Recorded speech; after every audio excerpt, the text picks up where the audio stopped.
ओम शांति। तो आज की मुरली थी प्रिंस प्रिंसेस बनना। किस लिए पढ़ते हो? प्रिंस प्रिंसेस बनना। तो किसको किसको प्रिंस प्रिंसेस बनना? हाथ खड़ा करो। अच्छा, सभी को बनना है।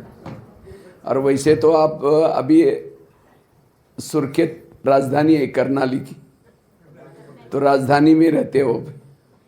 नशे हैं क्योंकि यहाँ संगम युग में राजधानी में रहते, तो सतयुग में भी जरूर राजधानी में रहते होंगे। तो भविष्य में हम प्रिंस प्रिंसेस कैसे बने, आज का बहुत गहरा क्लास है। सारे परिवर्तन का आधार, स्वयं के परिवर्तन का आधार, भविष्य के राजाई पद का आधार, संगम युग में स्वराज्य अधिकारी बनो। जो संगम युग में स्वराज्य अधिकारी है वो भविष्य का राजाई का पद प्राप्त कर सकता है। तो हाथ खड़ा किया था, हम राजा बनने वाले हैं। तो क्या सभी इंद्रियों पर आपका शासन है? इंद्रियों पर शासन है? हाँ? मन को कहा ये मन तुम परम धाम में जाना। आवाज कम हो गया तो मन को कहा ये मन तुम परम धाम में जाना। मन कहीं मार्केट में चला जाता है। राजा कैसे बनेंगे?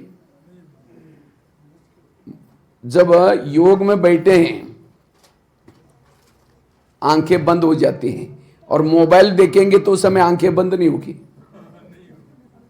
रात को 12 भी बजे टक टक देखती रहती है। इसका मतलब आंखों के पर कंट्रोल नहीं है। ये जो बच्चे पीछे बैठेंगे, आप लोग तीनों बच्चे बिल्कुल सभी आंखें खोल करके क्लास सुनना ही है, क्योंकि ये क्लास शायद आप लोगों ने इसी टॉपिक के ऊपर कभी सुना भी नहीं होगा। इससे आपका परिवर्तन होगा। हमें यहां आकर के और कुछ नहीं करना, अपने इंद्रियों पर शासन करना है। इसको कहते हैं बाबा सो परिवर्तन करो। सो परिवर्तन मतलब बैज पहन लिया, सफेद ड्रेस पहन लिया, ये तो ऊपर का परिवर्तन हो गया। सो परिवर्तन अर्थात हर इंद्रियों को ज्ञान में चलाना। तो क्या आंखें ज्ञान में चलती है? कान ज्ञान में चलता है? मुंह ज्ञान में चलता है? अगर ये इंद्रिय ज्ञान में नहीं चलते तो आप ज्ञान में कैसे? आपसे भूले होती। और जो संगम युग में आपसे भूले होंगे तो राजाई कैसी मिलेगी? राजाई का आधार ये नहीं कि माउंट आबू में जाकर रहना, समर्पित होना, सब कुछ छोड़ना। कितना साल में ज्ञान में चले, बाबा को, ब्रह्मा बाबा को मिले, साकार बाबा को मिले। अगर ज्ञान में चल करके आपका इंद्रियों पर शासन है, भविष्य के राजा बनेंगे। और ये ध्यान किसी का भी इसके तरफ ध्यान नहीं है। इसलिए स्वराज्य अधिकारी बनो। ये ज्ञान साधारण नहीं, भक्ति अलग है। भक्ति में जाकर के केवल भजन करते रहे, ताल बजाते रहे, दर्शन करते रहे, आते गए, नीचे उतरते गए। इसी तरह यहां ज्ञान में आकर के मुरली सुन ली, भोग खा लिया, रोज अमृत उठा, लेकिन इंद्रियों पर शासन नहीं। जैसे थे वैसे ही रहेंगे, कोई परिवर्तन नहीं आएगा। केवल यहां मुरली सुनने से नहीं, एक एक इंद्रियों पर अपने कंट्रोल में रखना। देवता बनने का यह पहला लेसन है। काम क्रोध आते कहां से? कान से आता है, मुख से आता है, आंखों से आता है। जैसे पाकिस्तान के बॉर्डर पर कोई सैनिक है और सैनिक को कोई दुश्मन आतंकवादी आता है, कहता है ये 1000 की नोट लो, 500 की नोट लो, लेकिन मुझे अंदर जाने दो। वो अंदर जाकर के कितने लोगों को मारेगा? इसीलिए वो सैनिक को नोट प्रेमी नहीं, देश प्रेमी बनने की जरूरत है। इसी तरह आज हमारी आत्मा की रक्षा करने वाले कौन है? कान है आत्मा की रक्षा करने वाला, मुख है आत्मा की रक्षा करने वाला, लेकिन ये रक्षक ही भक्षक बने। और इसीलिए आज हमारे जीवन में प्रॉब्लम है। अंधा पीस रहा है और कुत्ता बैठ कर उसको खा रहा है। अंधे को लग रहा है मैं एक बोरी भर करके पीसा, जमा कुछ ही नहीं। इसी तरह थोड़ा सा योग लगाया, अमृत वाला किया, मुरली सुनी और सारा दिन आंखों ने गलत देख लिया, मुख ने गलत सोच लिया, सारा दिन जो कमाए सब खत्म। इसीलिए स्वराज्य अधिकारी बनो। इस ज्ञान मार्ग में अकेले मत चलो। सारे गीता का सार, सारे शास्त्रों का सार, हे अर्जुन तुम अपनी घोड़े के लगाम अपने हाथ में रखो। सारी मुरलियों का सार, स्वराज्य अधिकारी बनो। और जो संगम युग में स्वराज्य अधिकारी है वो भविष्य का राज्य अधिकारी बनता है। यह है स्व परिवर्तन।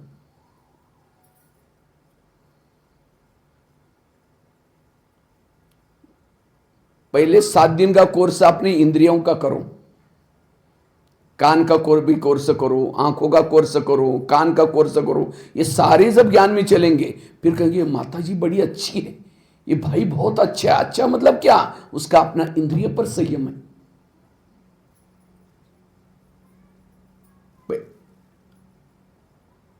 बच्चे जब गलत काम करता है, अगर मम्मी रोज पूछती नहीं तो और ही ज्यादा करता रहेगा।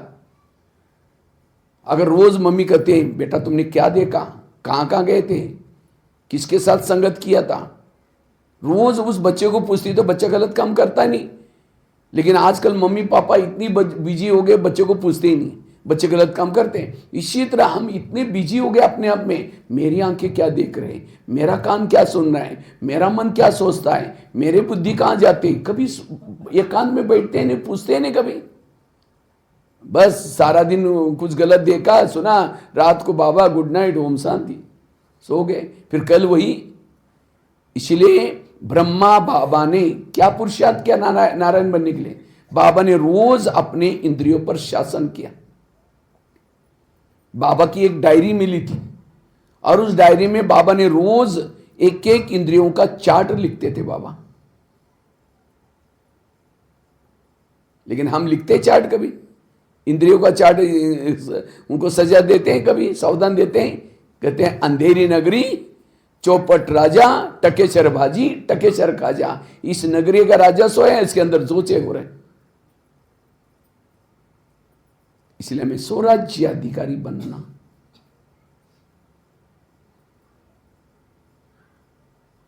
जैसे भारत में अंग्रेज घुसे थे, पड़ोसी देश है ना, तो सब कहानियां तो पता है ना भारत की। भारत में अंग्रेज आए थे। क्यों आए थे भारत में अंग्रेज? क्योंकि भारत में नवाब थे, बंगाल का नवाब, बिहार का नवाब, सूरत का नवाब। अंग्रेज आए, इन नवाबों के साथ दोस्ती की और दिल्ली के ऊपर अटैक किया और भारत क्या हो गया? गुलाम हो गया। इसी तरह शरीर में हमारा एक इंडिया है और इस इंडिया की राजधानी कहाँ है? ब्रुकुटी में आत्मा राजा रहता है। और शरीर रूपी इंडिया में कई नवाब है। कौन से? कान, मुख, आंखें, मन, बुद्धि। तो माया आती है, दोस्ती किसे करते हैं? इन इंद्रियों से करते हैं। पर चिंतन सुनेंगे कान से, और क्या हुआ क्या हुआ। फिर जब सुना, मुख से वर्णन होता है, फिर मन में जाता है, बुद्धि में जाता है, आत्मा के ऊपर अटैक हो गया। अगर कान नहीं सुनता, वहां से दुश्मन ना घुसाता, तो बाकी सभी में पहुंचता ही नहीं। इसका मतलब कान दुश्मन से मिला हुआ है।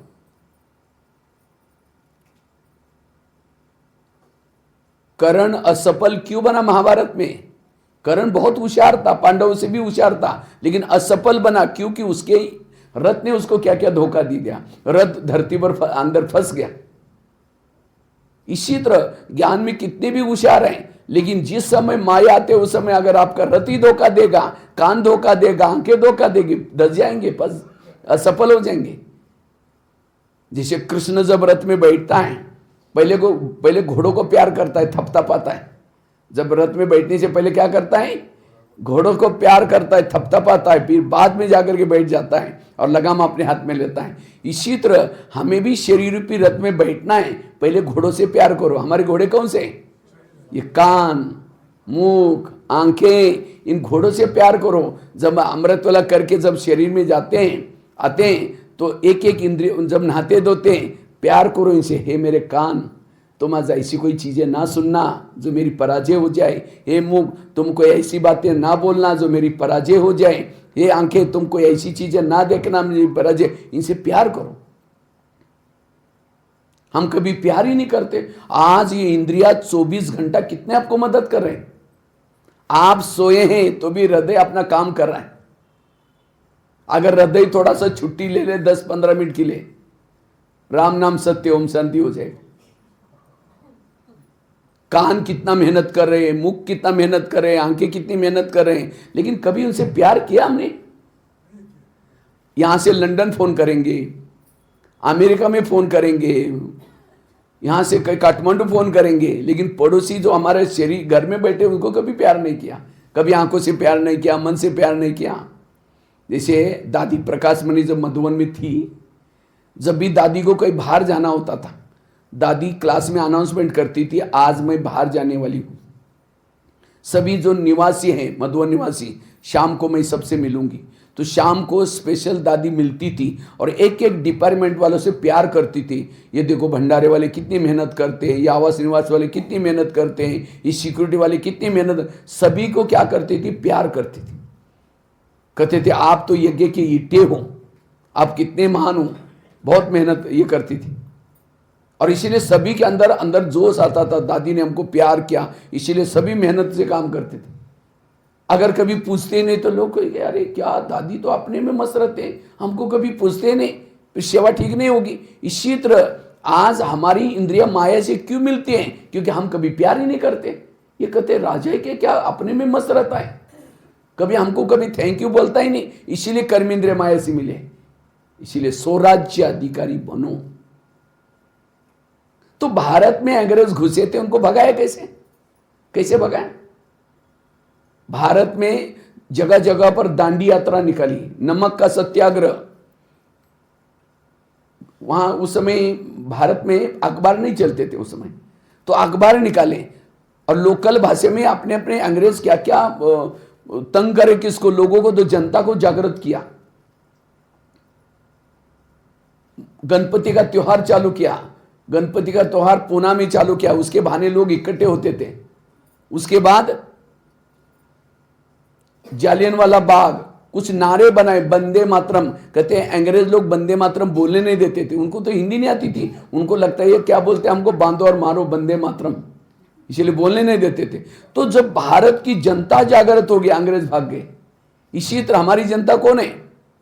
कान, मुंह, आंखें, इनको जागृत करो और इनके अंदर अगर विकारों पर जीत प्राप्त करने की ठन ली, तब माया जीत बनेंगे। अब होता क्या, आत्मा ज्ञान में चलती है लेकिन कर्मेंद्र ज्ञान में नहीं चलती, इसीलिए माया अंदर घुसी हुई।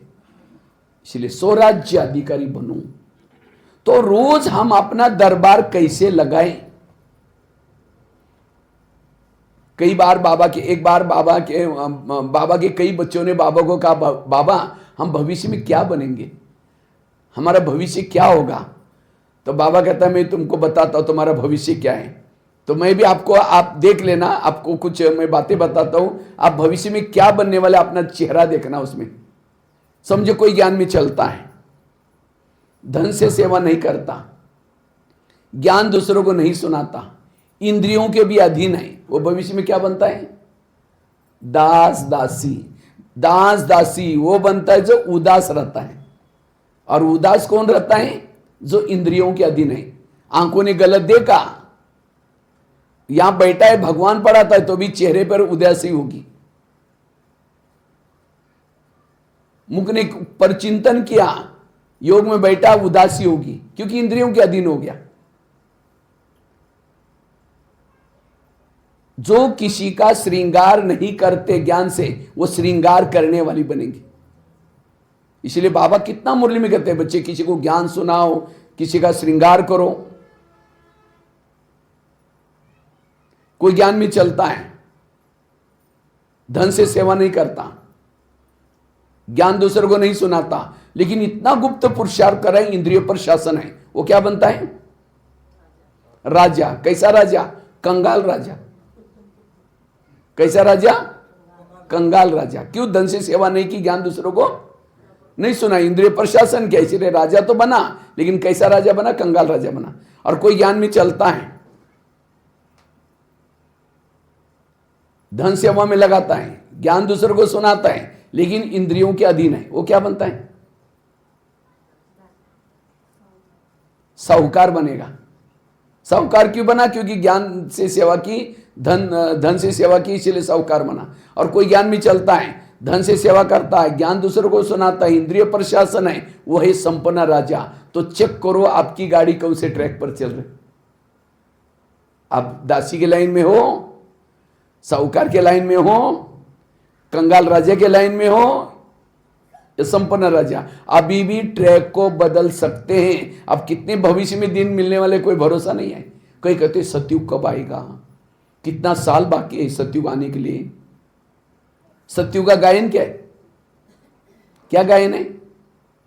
एक धर्म, एक राज्य, एक भाषा, एक कुल, एक मत, एक कुल, सब कुछ एक। तो क्या सतयुग अपने शरीर में स्थापन किया है? एक आत्मा का शासन बॉडी पर है, एक धर्म अर्थ धारणा है, या कभी माया का भी और आपका भी शासन है? आधी बॉडी पर माया का शासन, आधी बॉडी पर।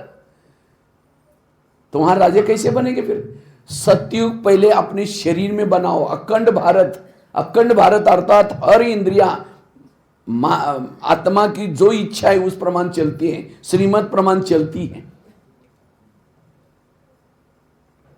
यह है स्वराज्य अधिकारी स्थिति, एक एक इंद्रियों पर शासन। तो रोज हम इंद्रियों पर शासन कैसे करें? जैसे नौका पानी के ऊपर से जाएगी, पार कराएगी, नौका के अंदर पानी आएगा तो डुबा देगी। जो इंद्रियों को चलाता है वो पार हो जाता है जीवन में, और जिसको इंद्रिया चलाते वो डूब जाता है। तो रोज हमें अमृत वाला शिव बाबा हमारा कौन है? दोस्त है। कौन है? दोस्त। दोस्त के रूप में हमें वो मिला हुआ है। शिव बाबा में दोस्त के रूप में मिला हुआ है। वो दोस्त क्या बोलता है? क्या बोलता है? कहता है मैं तुमको राजाई दूंगा वापिस। माया ने तुम्हारे राजाई लिया ना, मैं तुमको दूंगा, लेकिन तुम मेरे पास अमृत वाला आओ और मेरे श्रीमत प्रमाण चलो, मेरी सी शक्ति लो। तो हमें रोज दोस्त के पास जाना है और क्या करना है? बाबा की ताकत लेके नीचे आना है। और नीचे आकर के सबसे पहले बात करो किसे? जब अमृत वाला करके नीचे आते हैं, सभी इंद्रियों से गुड मॉर्निंग बोलो और सबसे पहले बात करो कान से। हे मेरे कान, सभी ध्यान से सुन रहे हैं? एक बार ताली बजाओ अच्छी तरह। नहीं तो मैं जैसा आया हूं ऐसे माया भी साथ में आई है। माया कहते ये कहां से माउंट आबू से भाया है, मेरा सबके ऊपर शासन है, और ये अगर सुनाएगा तो मेरा राज्य ही चला जाएगा। इसीलिए वो आकर के, वो दिखती नहीं है, वो आकर के हर एक के सामने आलस और अलबेलेपन की संजीवनी बूटी सूंघा करके जाती है। फिर जैसे आलस आएगा, बैठे यहाँ ऐसा, उसकी आंखें बंद है। अब जिसकी आंखें बंद है उसका कान भी बंद। अब जिसका कान और आंखें बंद है, उसने सुना और नहीं सुना, राज्य तो उसका ही चलने वाला है, माया का ही। इसीलिए कान खोल करके सुनो। जिसे प्रधानमंत्री शांति में कब बैठेंगे? जब उसके पार्टी के सारे लोग अपनी ड्यूटी एक्यूरेट करते हैं। एक ने गलत काम किया, उनकी नींद फिट जाएगी। आत्मा ब्रुकुटी में शांति में तब बैठते हैं जब हर इंद्रिया अपनी ड्यूटी एक्यूरेट करता है। आंखों ने गलत देख लिया, आत्मा की नींद फिट गई। कान ने गलत सुन लिया, आत्मा की नींद फिट गई। हर इंद्रिया अपनी ड्यूटी एक्यूरेट। समझो प्रधानमंत्री को किसी ने गाली देने वाला पत्र लिखा, वो पत्र कहां जाता है? कहां जाता है? उसके पीए के पास। पीए पढ़ेगा क्या? है फालतू आदमी लिखता, फाड़ के फेंक देगा। उसका पीए हितेश है। तो हमें कोई गाली देता है, हमारा पीए कौन है? कान। तो आत्मा क्या कान क्या करता है? तुरंत आत्मा तक पहुंचता। हमको गाली दी, मन डिस्टर्ब हो गया, बुद्धि सारी इंद्रिय डिस्टर्ब हो। और सवेरे 4 पेज की मुरली सुनी थी, उसको नहीं बोलता आज बाबा ने ऐसा बोला, वो सब निकाल लेता है। इसका मतलब कान मेरा हितैषी नहीं है। हर इंद्रिया आपके लिए हितैषी चाहिए। तो हम रोज इंद्रियों पर कैसे बातें करने? अमृत वाला करने के बाद सभी इंद्रियों से बात करो। सबसे पहले बात करो कान से। हे मेरे कान, तुम मेरे इस राज्य के शान हो। अगर तुम ना होते मैं ईश्वरी मावा के कैसे सुनता? इसीलिए हे कान, तुम्हारा बहुत बहुत धन्यवाद। मेरा तुम्हारे पर विश्वास है, इसीलिए मैंने तुमको बॉर्डर पर रखा है। कान का है? बॉर्डर पर है। बॉर्डर पर किसको रखा जाता है? विश्वासी। हे कान, तुम मैंने बॉर्डर पर रखा है, तुम मेरे राज्य में रहते हो, मेरा खाते हो, लेकिन आजकल मुझे तुम धोखा देते हो। मुझे तो पता नहीं था। आज मैं सवेरे मेरे दोस्त के पास, शिव बाबा के पास गया था। शिव बाबा ने तुम्हारे लिए कुछ इशारे दिए, और शिव बाबा मेरा दोस्त है, ऐसा इशारा नहीं देता, वो मेरा हित चिंतक है। इसलिए हे कान, तुम मेरा खाते हो। क्योंकि कान जिंदा क्यों है? आत्मा ने कमाया हुआ खून सप्लाई होता है। अगर कान थोड़ा यहां होता दूर, तो जिंदा रहता कान? खाता है आत्मा का, धोखा दे रहे आत्मा को। इसीलिए हे कान, आज तक जो हुआ कोई बात नहीं, लेकिन आज रात को सोने से पहले मैं चार्ट चेक करूंगा। अगर तुमने कुछ परचिंतन सुना, व्यर्थ सुना, मैं तुमको सजा दूंगा। और ये भी नहीं समझना मुझे कुछ पता ही नहीं चलता। आजकल शरीर के किले के चारों तरफ से मैंने सीसी कैमरे का प्रबंध किया। आजकल जमाना है ना सीसी कैमरे का। ऑफिस में, घरों में क्या लगाते हैं? CC camera. तो मैंने भी शरीर रूपी किले के चारों तरफ से सीसी कैमरा, तीसरा नेत्र मेरा खुला है। मुझे सब पता चलता है क्या सुना और क्या नहीं सुना। आगे चलो, मुख के पास। हे मुख, तुम मेरे इस राज्य के शान हो। अगर तुम ना होते, मैं ईश्वरी मावो के दूसरों को कैसे सुनाता? लेकिन कभी कभी तुम विरुद्ध परचिंतन करते हो। अगर करेगा, मैं तुमको सजा दूंगा। आगे चलो, आंखों के पास। हे आंखें, मैंने 84 जन्म में बहुत आंखें मुझे मिली, लेकिन तुम्हारे जैसे भाग्यशाली आंखें कोई नहीं मिली। तुम्हारे द्वारा मैंने सत्यम, शिवम, सुंदरम को देखा है। क्या प्रभु को देखने के बाद तुम्हारा पेट नहीं भरा? तुम इस संसार की गंदी बातें, व्यर्थ बातें क्यों देखते हो? अगर देखेगा तुमको सजा दूंगा। आगे चलो, पांव के पास। हे पांव, तुम मेरे इस राज्य के शान हो। अगर तुम ना होते, मैं सेवा करने के लिए कैसे जाता? सेवा की, हाथ ने कर्मना सेवा की। आदि दुआ किसको मिली? पांव को। मुख ने भाषण की, आदि दुआ किसको मिली? पांव को। क्योंकि पांव घुटने के ऊपर पूरा शरीर को उठा के लेके आता है। लेकिन कभी कभी पांव क्या करता है? परचिंतन करने के लिए भी लेके जाता है। परचिंतन क्या मुख ने? आधा पाप किसके पर चढ़ा? पांव के ऊपर। अगर पांव कहता नहीं नहीं मैं नहीं जाऊंगा, मैं राज्य के लिए हित करें, माना सारी इंद्रिय आत्मा की विपरीत है। आज तक जो भी पाप कर्म किया, कौन लेके गए? पांव ने लेके गए। आज कई माता कहते मेरे बच्चे मानते ही नहीं। क्यों नहीं मानते? जिसकी इंद्रियां नहीं मानती, उसका कहना कोई भी नहीं मानेगा। ना पति मानेगा, ना बच्चे मानेंगे। इसको निर्विघ्न बनाओ, इसको ठीक करो, दुनिया बदल जाएगी। इस दुनिया पर शासन वही कर सकता है जिसने शरीर रूपी दुनिया पर शासन किया। दुनिया में 3 लोग हैं। शरीर में भी कितने लोग हैं? 3 लोग, यहां आत्म लोग। दुनिया 5 तत्वों की है, शरीर भी 5 तत्वों का। दुनिया में 70% पानी है, शरीर में भी 70% पानी है। दुनिया में 950 करोड़ लोग रहते हैं, शरीर में भी 950 करोड़ सेल्स है। इसके ऊपर शासन करो। यह है ज्ञान, यह है राजयोग। इसलिए भक्ति और इसमें बहुत फर्क है। यहां प्रैक्टिकल। आज दुनिया में क्राइम हो रहा है, किसी का मर्डर करता है, कोई नशा करता है, सुसाइड करता है, काम के वश हो जाता है। क्यों? वहां इंद्रियों पर संयम नहीं है। इसीलिए बाबा ज्ञान देता है। और जो इस संसार में ज्ञान लेकर के जिन लोगों ने अपनी इंद्रियों पर संयम किया, वही ग्रुप को, वही आत्माओं को परम सत्युग में भेज देता है। बाकी सबको परम धाम में भेज देता है। जो ज्ञान में चले थे, बीच बीच में हार खाई थी, उनको त्रेतायुग में भेज देता है। और जिन्होंने केवल भक्ति की थी, द्वापर में आ जाते हैं। जिन्होंने भक्ति भी नहीं की थी, विकार के वश हुए थे, कलयुग में आते हैं। इसीलिए ज्ञान बड़ा ऊंचा है। प्रिंस प्रिंसेस बनना है या टेंशन। आगे चलो, मन के पास। हे मन, तुम मेरे इस राज्य के शान हो। अगर तुम ना होते, मैं ईश्वरी मावो के कैसे सुनता? कभी कभी तुम व्यर्थों का भी चिंतन कर, अगर करेगा मैं तुमको सजा दूंगा। आगे चलो, बुद्धि के पास। हे बुद्धि, मैंने सभी इंद्रियों में से चुन करके तुमको मंत्री बनाया। बुद्धि कौन है? मंत्री। कौन सा मंत्री? गृह मंत्री है। पूरा शरीर का कारोबार किसके पास है? बुद्धि के पास। समझो फिल्म देखने के लिए जाना है, मन में विचार है मुझे फिल्म देखना आज, तो कहां जाती है उसकी फाइल? मन की फाइल बुद्धि के पास। बुद्धि कहते हैं हाँ ठीक है जाओ। अब जाओ कहते हैं पांव चले गए, आंखें चली गई, सब इंद्रियां चली गई। साइन किसने की? तो बुद्धि से एकांत में बात करो। हे बुद्धि, मैंने तुमको मंत्री बनाया, गृह मंत्री। पूरा कारोबार तुमको दिया और तुमने कोई ऐसा निर्णय लिया, मेरा पूरा राजकारोबार गवा दिया। इसलिए हे बुद्धि, आज से तुम्हें कोई गलत निर्णय नहीं लेना, लेगा तो मैं सजा दूंगा। आगे चलो। तो ये है राजा। तो आप लोगों ने हाथ काढ़ा था, हम राजा बनने वाले हैं, तो इतना टेंशन है आप लोगों का? है? तो आज से प्रिंस प्रिंसेस बनना है, राजा बनना है, ये पुरुषार्थ करना। क्योंकि राजाओं की कुछ निशानी होती है। राजा की पहली निशानी होती है, राजा जिस शहर में रहता है सब लोग उसका कहना मानते हैं।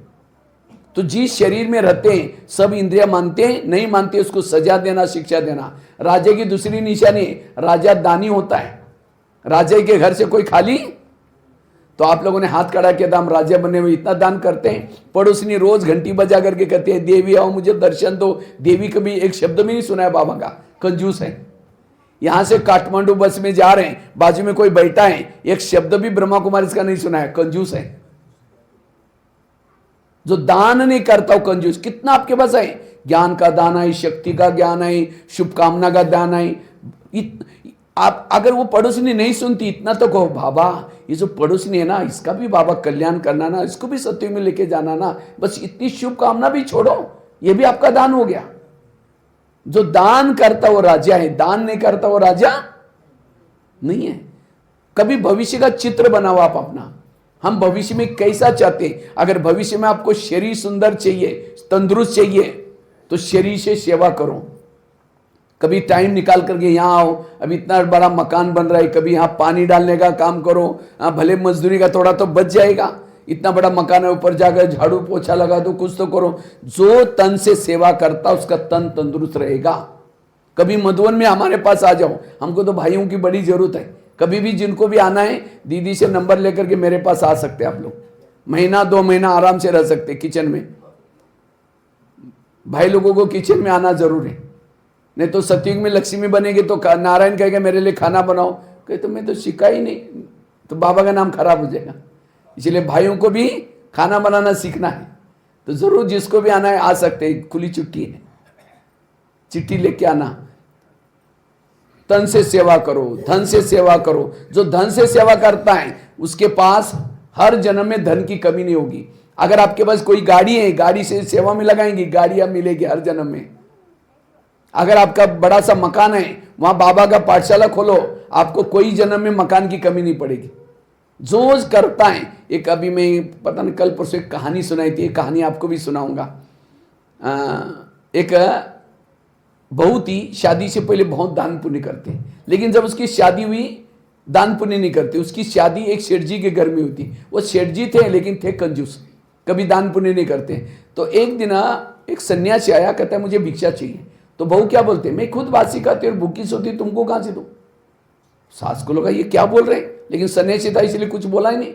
फिर दोबारा मांगता है वो सन्यासी, तुम मुझे थोड़ा भिक्षा दो। कहते सुना नहीं तुमने, मैं खुद बासी खाती और भूखी सोती, तुमको कहां से दूं। सन्यासी चला गया, सास उठी, उसको 2 थप्पड़ लगा दी।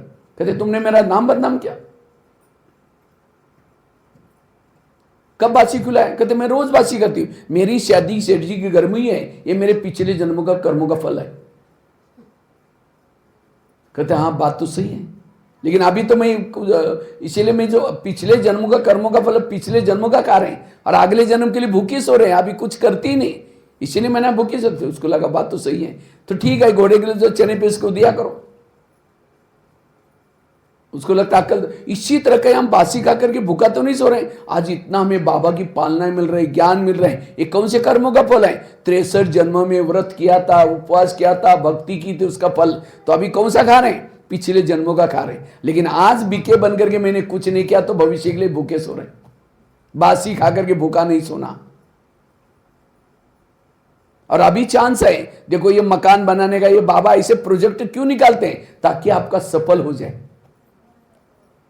हम मधुबन में जब तक आपने ऐसा संकल्प लेना चाहिए, जब तक हमारा मकान नहीं बनेगा तब तक हम नए कपड़े नहीं लेंगे, तब तक फटे त्योहार भी अच्छी तरह नहीं मनाएंगे, बाबा की सेवा में लगाएंगे। मुझे याद है हम ज्ञान सरोवर बन रहा था, उस समय मैं दिल्ली में रहता था, तो गुलजार दादी ने हम लोगों को एक दिन पूछा आप लोग क्या सेवा करेंगे? हम तो समर्पित थे। तो दादी को हमने क्या करेंगे? नहीं देखो आप कुछ कर सकते हैं। तो हमने संकल्प लिया दादी जी, हम जब तक ज्ञान सरोवर नहीं बनेगा तब तक एक टाइम का भोजन बंद करेंगे। अब एक टाइम का नाश्ता बंद करेंगे, कितना बच सकता है? एक ग्लास की दूध का पियो तो 10 रुपए का ग्लास आता होगा। बचत करके हमें सेवा करनी, और जितना बाबा के सेंटर से प्यार, जब जो आम का सीजन आता है, बाजार से आम लेके आते हैं, तो पहला आम हमें ला करके बाबा को देना है, बाबा के भोग में लगाना है। ये बाबा के प्रति प्यार, फिर हमें घर वालों को सबको खिलाना है। इतना बाबा के प्रति हमारा प्यार चाहिए। दूसरी बात है, राजा वो है जो शिकार करता है। पहले कहानी आती थी, एक राजा था, शिकार करने के लिए गया था, तो आप लोगों ने हाथ खड़ा किया, हम राजा बनने वाले, आप शिकार करते हैं? शिकार मतलब अज्ञानी आत्मा को ज्ञानी बनाना। तो आप लोगों ने हाथ खड़ा किया था, हम राजा बनने वाले। तो आज तक कितनी प्रजा बनाई है, कितनी शिकार किया बताओ? किसने एक को, 2 को, 3 को बीके बनाया पक्का, वो ज्ञान में चलते हैं। ऐसे कोई भाई लोग बैठे हैं, भाई बहने बैठे हैं? कोई नहीं। किसको किसको अपने संदेश देने के बाद पक्का बीके बनाया, अभी भी क्लास में आता है या दूसरी जगह पर जाता है, ऐसा कोई है? हाँ, पीछे 2-3 जना, बाकी प्रजा ही नहीं बने तो प्रिंस किसका बनेगी? फिर फेल हो गया, कोई बात नहीं, दूसरे को पकड़ो, छोड़ना नहीं, करते रहो। जितनी प्रजा बना सकते हो लेकिन याद रखना, शेर की शिकार बड़ी सावधान है। और ये तो राजधानी में, यहाँ तो बहुत सारे वीआईपी लोग हैं। देखो कल ही में अचानक क्या हो गया, मुझे थोड़ा दांत में दर्द हो रहा था, तो मैंने सोचा थोड़ा दवाई लेने के लिए जाता हूँ। दवाई लेने के लिए गया तो एक डॉक्टर के पास गया, और वो डॉक्टर को ऐसा ज्ञान सुनाया, मेरा इलाज तो फ्री में कर दिया उन्होंने। बोला आप तो इतने महान आत्मा, हमारा तो बहुत सौभाग्य है कि आप हमारे पास आए। शौक चाहिए मेरे को तो बड़ा। मेरे को अगर बहनें छुट्टी देती, मैं तो जा करके जगह जगह पर स्कूल में भी परमिशन लेकर के कर लेता। हम तो कभी ये नहीं करते। इसलिए अंदर से प्रजा बनाने का शौक चाहिए, शिकार करने का शौक चाहिए। लेकिन याद रखना, शेर की शिकार बड़ी सावधानी से की जाती है। कई बार पेपर में आता है, कोई शिकार करने के लिए गया था और शेर ने उसको फाड़ के रख दिया। गया था शिकार, शेर को मारने के लिए, खुद ही मर गया। अब कई ज्ञान सुनाने के लिए जाएंगे, आजकल ब्रह्मा कुमारी में जाते हैं, बड़ा अच्छा ज्ञान है, आप भी चलो ना। अच्छा, ओम शांति में जाते हैं, अरे वहाँ बाहर का खाना नहीं खाते, ब्रह्मचर्य का पालन करते हैं, फैशन नहीं करते। कोई लाइफ है क्या? इसलिए दुनिया में खाओ पियो। गया तो शिकार करने, खुद ही मर गया, कुल से खुद आना बंद कर दिया यहाँ ओम शांति। इसलिए पहले खुद पक्के बनो। अगर कोई नहीं सुनता तो मीठा मीठा बोल करके यहाँ लेके आओ, बहनों के हवाले करो। ये सेंटर क्या है? एक जाली बना करके, शेरों को पकड़ने मारने के लिए जाली बना करके। कल किसी ने तो 10-12 शेर लेके आए थे, नए को लेके आए थे। थोड़ा तो तीर लगे, घायल तो हो गए वो लोग। जिन्होंने लाया उसको दुआएं मिल जाएगी। इसलिए हमें शेर की शिकार जरूर करनी है। अगर नहीं सुनता तो बहनों के हवाले करो, वो कोर्स करके उनको ये कर देंगे। लेकिन आधी दुआ आपको भी मिलेगी। मुझे तो बड़ा शिकार करने का शौक है। मैं भारत में, नेपाल में कोने कोने में जाता हूँ, और एक टूर में 10-12 शेर तो मर ही जाते हैं, काफी सारे बीके बन जाते हैं। इसीलिए शिकार करने का शौक, वो है राजा। और लास्ट की बात सुना करके मैं पूरा करता हूं। राजा वही बन सकता है। फलों का राजा किसको बोलते हैं? यहां तो पता नहीं, नेपाल में फलों का राजा तो अलग होगा, भारत की मैं बात बता रहा हूं। भारत में फलों का राजा आम को बोलते हैं। किसको बोलते हैं? आम को।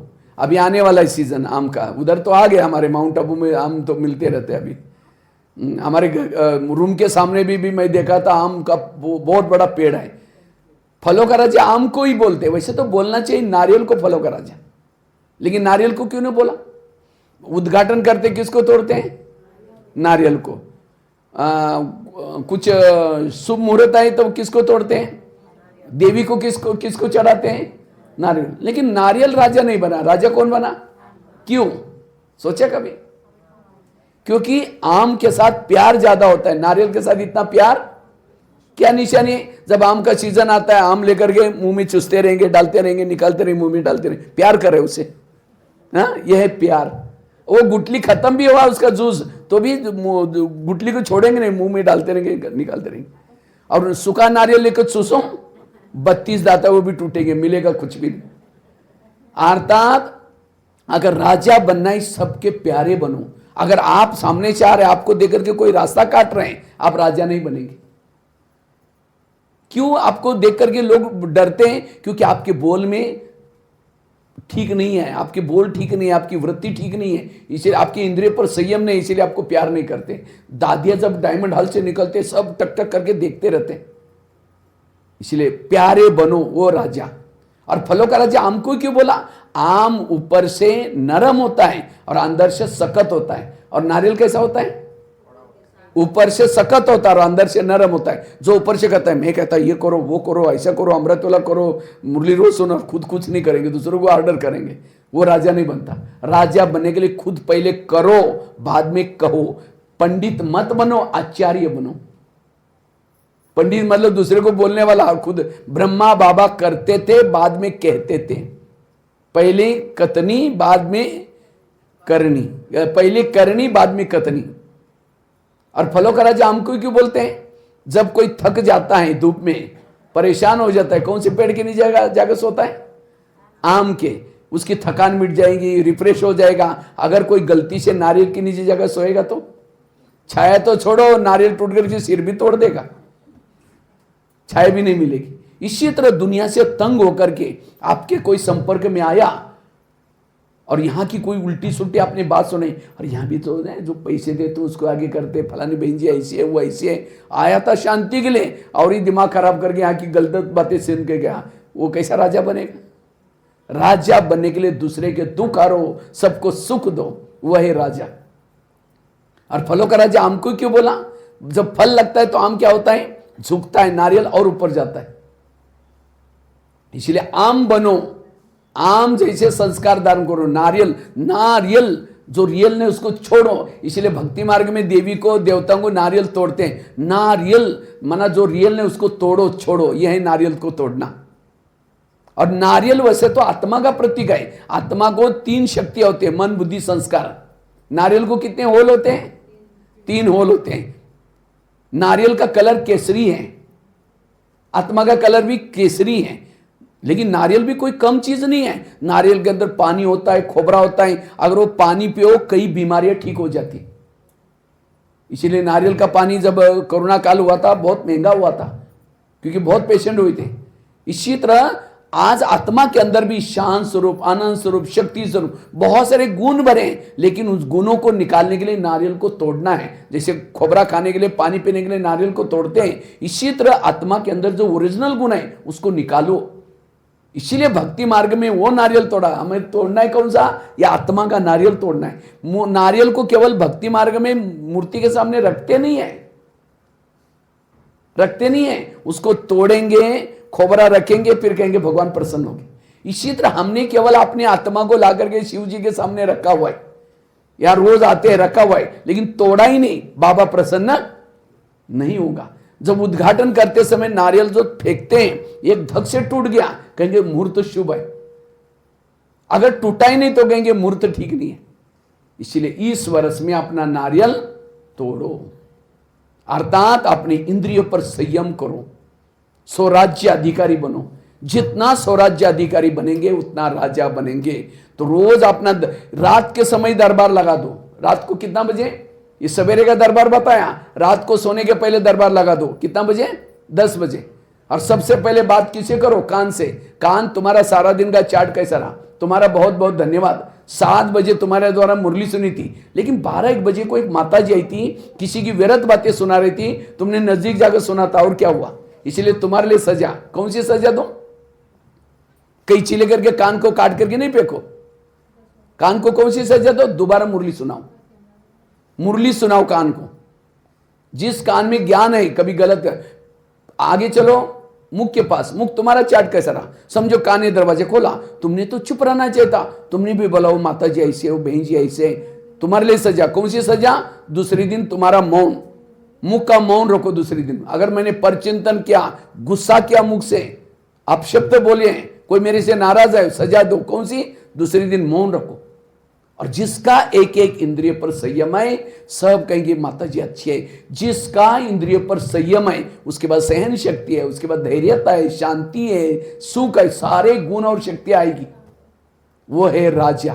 इसलिए राजा बनने के लिए स्वराज्य अधिकारी बनो। तो कैसे हमने दरबार लगाना है, कैसी सजा देनी है, कैसी इंद्रियों से बातें करनी है। जो ब्रह्मा बाबा ने दो ही बातें की। बाबा ने एक तो आत्मा का पाठ पक्का किया, दूसरा बाबा ने इंद्रियों पर शासन किया। अगर ये पुरुषार्थ करेंगे तो आप प्रिंस प्रिंसेस बनेंगे। चाहे कोई गरीब माता है, चाहे कोई भी है, पढ़ा लिखा अनपढ़ कोई भी हो, राजा बन सकता है।